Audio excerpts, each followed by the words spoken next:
हरे कृष्ण। मैं आज आपको ऐसे संत के बारे में बताने जा रहा हूं जो कि जाति से चमार थे, लेकिन उनके लिए स्वयं श्री कृष्ण शालग्राम बनकर आए थे। वो कहते हैं ना, जाति न पूछो साधु की, पूछ लीजियो ज्ञान। मोल करो तलवार का, पड़ी रहन दो म्यान कबीरा, पड़ी रहन दो म्यान। हरे सर्वप्रथम मैं उन संत जी के श्री चरणों में कोटि कोटि प्रणाम करता हूँ, जिनकी यह कथा हमारे हृदय को भक्ति से भर देगी। कृपा कर आप सभी से मेरा निवेदन है कि इस कथा को पूर्ण भाव के साथ सुने। अगर आपको हमारी कथा अच्छी लगे तो हमारे चैनल को सब्सक्राइब करके बेल नोटिफिकेशन को ऑल पर सेट कर दीजिए, जिससे प्रेरित होकर मैं आप लोगों के समक्ष भगवान की मनोहर कथाएं लेकर प्रस्तुत होता रहूंगा। तो चलिए हम अपनी कथा को शुरू करते हैं। दक्षिण भारत में गोदावरी के पवित्र किनारे पर कनकावती नगरी थी। यहाँ रामदास नाम के एक भगवत भक्त रहते थे। वे जाति के चमार थे। घर में मूली नाम की पतिव्रता पत्नी थी और एक सुशील बालक था। स्त्री पुरुष मिलकर जूते बनाते थे। रामदास उन्हें बाजार में बेच आते। इस प्रकार अपनी मजदूरी के पवित्र धन से वे जीवन निर्वाह करते थे। 3 प्राणियों का पेट भरने पर जो पैसे बचते, वे अतिथि अभ्यागतों की सेवा में लग जाते या दीन दुखियों को बांट दिए जाते। संग्रह करना इन भक्त दंपत्ति ने सीखा ही नहीं था। रामदास घर में कीर्तन किया करते थे। जूता बनाते बनाते भी वे भगवान नाम लिया करते थे। कहीं कथा कीर्तन का पास पड़ोस में समाचार मिलता तो वहां गए बिना नहीं रहते थे। उन्होंने कीर्तन में सुना था, हरे में जैसो तैसो तेरो। यह ध्वनि उनके हृदय में बस गई थी। इसे बार बार गाते हुए वे प्रेम विमल हो जाया करते थे। अपने को भगवान का दास समझकर वे सदा आनंद मगन रहते थे। एक बार एक चोर को चोरी के माल के साथ सालग्राम जी की एक सुंदर मूर्ति मिली। उसे उस मूर्ति से कोई काम तो था नहीं। उसने सोचा, मेरे जूते टूट गए हैं, इस पत्थर के बदले एक जोड़ी नए जूते मिल जाते तो ठीक रहता। वह रामदास के घर आया। पत्थर रामदास को देकर कहने लगा, देखो तुम्हारे औजार घिसने योग्य कितना सुंदर पत्थर लाया हूं मैं, मुझे इसकी बदले एक जोड़ी जूते दे दो। रामदास उस समय अपनी धुन में थे। उन्हें ब्रह्म ज्ञान पूरा तो नहीं था। ग्राहक आया देख अभ्यासवश एक जोड़ी जूता उठाकर उसके सामने रख दिया। चोर जूता पहनकर चला गया। मूल्य मांगने की याद ही रामदास को नहीं आई। इस प्रकार सालग्राम जी अपने भक्त के घर पहुंच गए। रामदास अब उन पर औजार घिसने लगा। एक दिन उधर से एक ब्राह्मण देवता निकले। उन्होंने देखा कि यह चमार दोनों पैरों के बीच सालग्राम जी की सुंदर मूर्ति दबाकर उस पर औजार घिस रहा है। ब्राह्मण को दुख हुआ यह देखकर। वे आकर कहने लगे, भाई मैं तुमसे एक वस्तु मांगने आया हूं। ब्राह्मण की इच्छा पूरी करने से तुम्हें पुण्य होगा। तुम्हारा यह पत्थर मुझे बहुत सुंदर लगता है, तुम इसको मुझे दे दो। इसे ना पाने से मुझे बड़ा दुख होगा। चाहो तो इसके बदले 10-5 रुपए मैं तुम्हें दे सकता हूं। रामदास ने कहा, पंडित जी यह पत्थर है तो मेरे बड़े काम का। ऐसा चिकना पत्थर मुझे आज तक नहीं मिला है, पर आप इसको ना पाने से दुखी होंगे, अतः आप ही ले जाइए। मुझे इसका मूल्य नहीं चाहिए। आपकी कृपा से परिश्रम करके मेरा और मेरे स्त्री पुत्र का पेट भरे, इतने पैसे मैं कमा लेता हूँ। प्रभु ने मुझे जो दिया है मेरे लिए उतना पर्याप्त है। पंडित जी मूर्ति पाकर बड़े प्रसन्न हुए। घर आकर उन्होंने स्नान किया, पंचामृत से सालग्राम जी को स्नान कराया, वेद मंत्रों का पाठ करते हुए षोडशोपचार से पूजन किया भगवान का। इसी प्रकार वे नित्य पूजा करने लगे। वे विद्वान थे, विधि पूर्वक पूजा भी करते थे, किंतु उनके हृदय में लोभ, ईर्ष्या, अभिमान, भोग वासना आदि दुर्गुण भरे थे। वे भगवान से नाना प्रकार की याचना किया करते थे।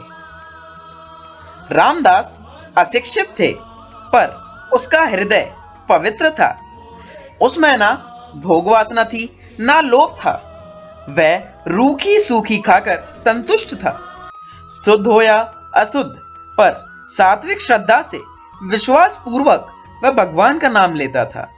भगवान शालग्राम अपनी इच्छा से ही उसके घर गए थे।